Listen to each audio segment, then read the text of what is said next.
মালদার মানিকচকে অষ্টম শ্রেণীর ছাত্রের রহস্যজনক মৃত্যুর ঘটনার পর 11 দিন কেটে গেলেও এখনো মৃত ছাত্রের দেহ সৎকার করল না পরিবার। এই খবর পেয়ে রবিবার মৃত ছাত্রের বাড়ি গিয়ে পরিবারবর্গের মতোই সুবিচারের দাবি জানালেন দক্ষিণ মালদার কংগ্রেস সাংসদ ঈশা খান চৌধুরী। উল্লেখ্য, গত 2রা জুলাই বুধবার গভীর রাতে মানিকচকের এক বেসরকারি স্কুলের হোস্টেল ঘর থেকে শ্রীকান্ত মণ্ডল নামে 14 বছরের অষ্টম শ্রেণীর এক ছাত্রের ঝুলন্ত মৃতদেহ উদ্ধার হয়। ভূতনির হিরানন্দপুর অঞ্চলের কেদারটোলার ওই ছাত্রের হোস্টেল ঘরে অস্বাভাবিক মৃত্যুর ঘটনায় বিদ্যালয় কর্তৃপক্ষ আত্মহত্যার দাবি করেন। এমনকি ময়নাতদন্তের রিপোর্টেও আত্মহত্যার কথা উল্লেখ করা হয়েছে বলে খবর। কিন্তু আত্মহত্যার দাবি মানতে নারাজ মৃত ছাত্রের পরিবারবর্গ। তাদের দাবি, শ্রীকান্তকে স্কুলে নির্যাতন করে মারা হয়েছে। তাই তারা স্কুলের প্রধান শিক্ষকের বিরুদ্ধে শাস্তিমূলক ব্যবস্থা গ্রহণের দাবিতে মৃত ছাত্রের দেহ বাড়িতে ফ্রিজে সংরক্ষণ করে রেখেছেন গত 11 দিন ধরে। এই খবর পেয়ে রবিবার মৃত ছাত্রের বাড়ি ভূতনির হিরানন্দপুর অঞ্চলের কেদারটোলা এলাকায় যান দক্ষিণ মালদার কংগ্রেস সাংসদ ঈশা খান চৌধুরী এবং মানিকচকের প্রাক্তন কংগ্রেস বিধায়ক মুক্তাকিন আলম। তারা প্রথমে মৃত ছাত্রের শোক সন্তপ্ত পরিবারবর্গের সঙ্গে কথা বলেন, তাদের মুখ থেকে গোটা ঘটনার বিবরণ শোনেন। এরপর পরিবারবর্গের মতোই তারাও সুবিচারের দাবিতে মৃত ছাত্রের দেহ দ্বিতীয়বার ময়নাতদন্ত করা সহ গোটা ঘটনার সঠিক তদন্ত দাবি করেন।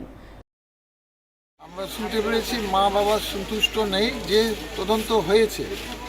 এখন সুসাইড বলছে রিপোর্টটা, যে পোস্টমর্টম রিপোর্ট।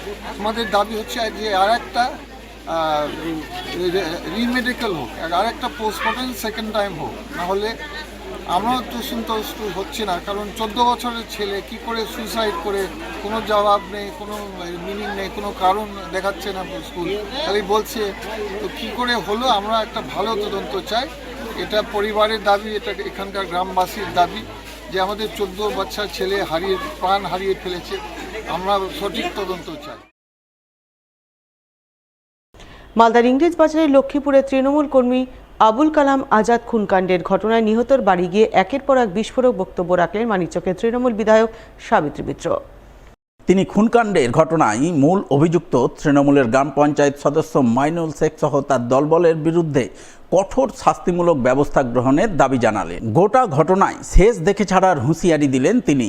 তবে এখানেই ক্ষান্ত থাকেননি তিনি। খুনকাণ্ডের মূল অভিযুক্ত মাইনুল শেখকে অন্য দল থেকে তৃণমূল দলে নেওয়ার জন্য দলীয় নেতৃত্বের একাংশের বিরুদ্ধে একরাশ ক্ষোভ প্রকাশ করেন। সেই সঙ্গে ঘটনার দিন পুলিশের ভূমিকা নিয়েও তার গলায় ক্ষোভের সুর শোনা যায় এবং খুনকাণ্ডে তদন্তকারী পুলিশ অফিসারের প্রতি তার কোনো ভরসা নেই বলে সাফ জানান দেন। তবে এসপি সাহেব ভালো কাজ করছেন। তিনি ঘটনায় অভিযুক্তদের বিরুদ্ধে উপযুক্ত পদক্ষেপ গ্রহণের ব্যাপারে তাকে আশ্বস্ত করেছেন। ছেলেটার বাড়ি গোপালপুর, এরকম ভদ্র ছেলে কম আছে এবং কাউরই ব্যাপারে মাথা গলায় না। এই ছেলেটাকে খুন করেছে যে, তাকে পুলিশ অ্যারেস্ট করেছে। মাইনুল, তার ছেলে, তার ভাই এবং যে ওকে ওর নাম মাইনুল, ওই দলে কে নিয়েছে আমি জানি না। ওকে দলে, ও তো নির্দল হয়েছিল, আমরা টিকিট দিইনি, আমরা ভাগিয়ে দিয়েছিলাম দল থেকে প্রতিভা সিংকে বলে। তারপরে ও কেমন করে দলে জয়েন করেছে, কে জয়েন করেছে আমি জানি না। এর বিচার আমি চাই, এর শেষ দেখব। প্রশাসন ব্যবস্থা নিয়েছে, প্রশাসন অ্যারেস্ট করেছে, আরও 2-1 বাকি আছে, পাচ্ছে না খুঁজে।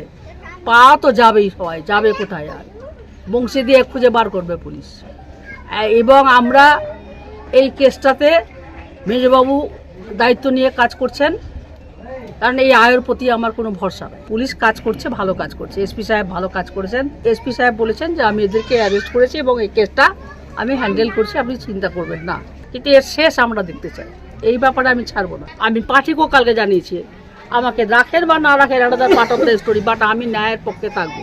কিন্তু আমি এর বিচার চাই, ন্যায্য বিচার চাই এবং তাড়াতাড়ি বিচার চাই।